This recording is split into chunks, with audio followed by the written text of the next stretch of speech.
কথা আছে না একটা, সৎসঙ্গে স্বর্গবাস, অসৎসঙ্গে সর্বনাশ। আপনি যদি 10 জন ভিক্ষুকের সাথে থাকেন, 11তম ভিক্ষুকটা আপনিই হবেন। আপনি যদি 10 জন ব্যবসায়ীর সাথে থাকেন, 11তম ব্যবসায়ীটা আপনিই হবেন। আপনি যদি 10 জন নামাজির সাথে থাকেন, 11তম নামাজিটা আপনিই হবেন। আপনি যদি 10 জন মিথ্যুকের সাথে থাকেন, 11তম মিথ্যুকটা আপনিই হবেন। এখন আপনার উপর ডিপেন্ড করে আপনি কোন সঙ্গটা বেছে নেবেন, আপনার লাইফস্টাইল কেমন হবে, আপনি আপনার জীবনটা কেমন করে সাজাবেন, সম্পূর্ণটাই আপনার উপর ডিপেন্ড করতেছে। হ্যালো এভরিওয়ান, আসসালামু আলাইকুম। আমি রাহাতুন নেমা চট্টগ্রাম থেকে বলতেছি। আশা করি যে যেখান থেকে দেখতেছেন সবাই অনেক অনেক ভালো আছেন। আলহামদুলিল্লাহ, আমিও আপনাদের দোয়ায় অনেক অনেক ভালো আছি।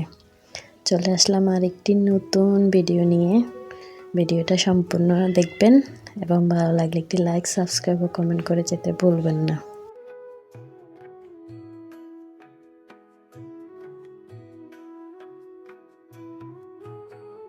আজকে সকালবেলা সবাই ঘুম থেকে ওঠার পরে রুমগুলো গুছিয়ে নিয়েছি।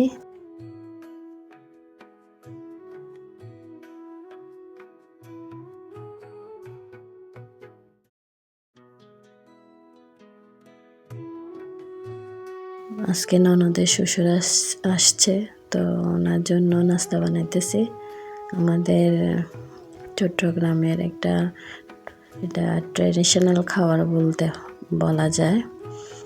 আমরা বলি নারিকেলের পিঠা, বা অন্যান্য অঞ্চলে অন্য নামও হতে পারে। এটা আমরা নারিকেলের পিঠা বলি।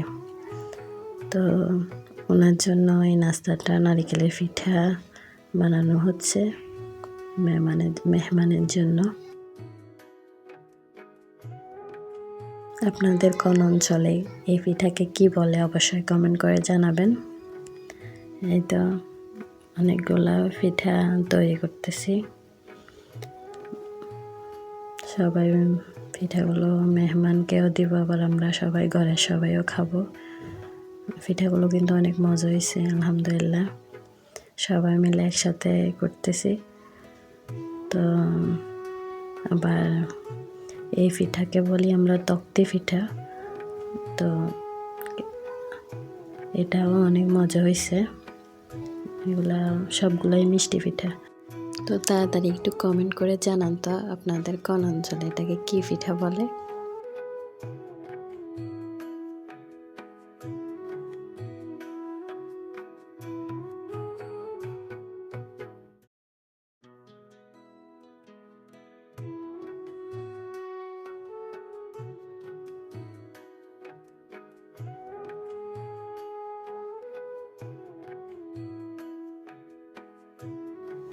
তো খাওয়া দাওয়ার পর্ব শেষে চলে আসলাম হাঁড়ি পাতিল সব কিছু নিয়ে পুকুরে। এগুলা ধুয়ে নিতে হবে, তারপর আবার রান্না করা লাগবে। তো আমাদের লাকড়ির চুলায় ছাই হয়, ছাইগুলা দিয়ে ফাতিলগুলা ধুইলে অনেক সুন্দর হয়ে যায়। তো আমি আমার সাথে আমার মেয়েটাও চলে আসছে। ওর এমনিতেও ঠান্ডা লেগে আছে, এখন কি করে আমার সাথে আসছে, এখন পানি নিয়ে খেলা করতেছে। এইসব করতে করতে ঠান্ডাটা লেগেই আছে। ঠান্ডা আর ভালো হয় না, সর্দি কাশি জ্বর সারা বছরই আছে। তো আমার পাতিলগুলো আস্তে আস্তে ধোয়া হয়ে যাচ্ছে। তো আপনারা একটু কমেন্ট করে জানান তো, আপনাদের পরিবারে কয়দিনের হাঁড়ি পাতিল জমায় রাখলে এতগুলো হাঁড়ি পাতিল হয়? আমাদের একদিনে এতগুলো হয়। এগুলা সব আবার পুকুরে ধুইতে হয়।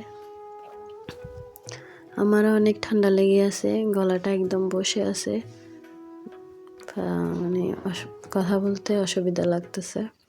তারপরও দিচ্ছি, অনেক দিন দিই নাই। ভিডিওটা কন্টিনিউ না করলে চ্যানেলটা ডাউন হয়ে যায়। যেহেতু নতুন চ্যানেল, সবে মাত্র শুরু করছি, এখনও অনেক নিয়ম কানুন জানি না, শখের বসে করতেছি। যাই হোক, কি হয় দেখা যাক। এই যে আমার দোয়া শেষ, এগুলো আবার ঘরে নিয়ে যাব। ঘরে মাছ নিয়ে আসছে আমার ননদে, 2-3 রকমের।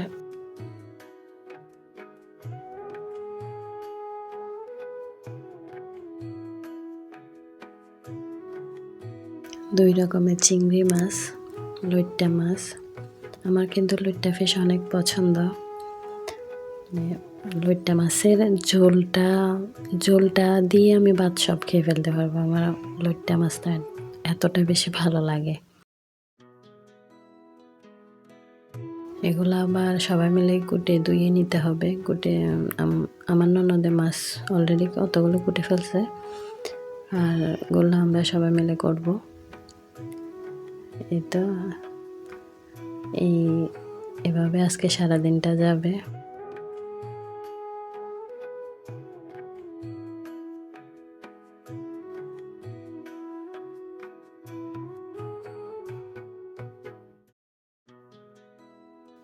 যারা এই পর্যন্ত আমার ভিডিওটি দেখেছেন সবাইকে অনেক অনেক ধন্যবাদ। প্লিজ ভিডিওটি একটি শেয়ার করে দেবেন। আপনাদের একটি শেয়ার আমাকে অনেক অনুপ্রেরণা যোগায়। আজকে এই পর্যন্ত। আল্লাহ হাফেজ। আসসালামু আলাইকুম।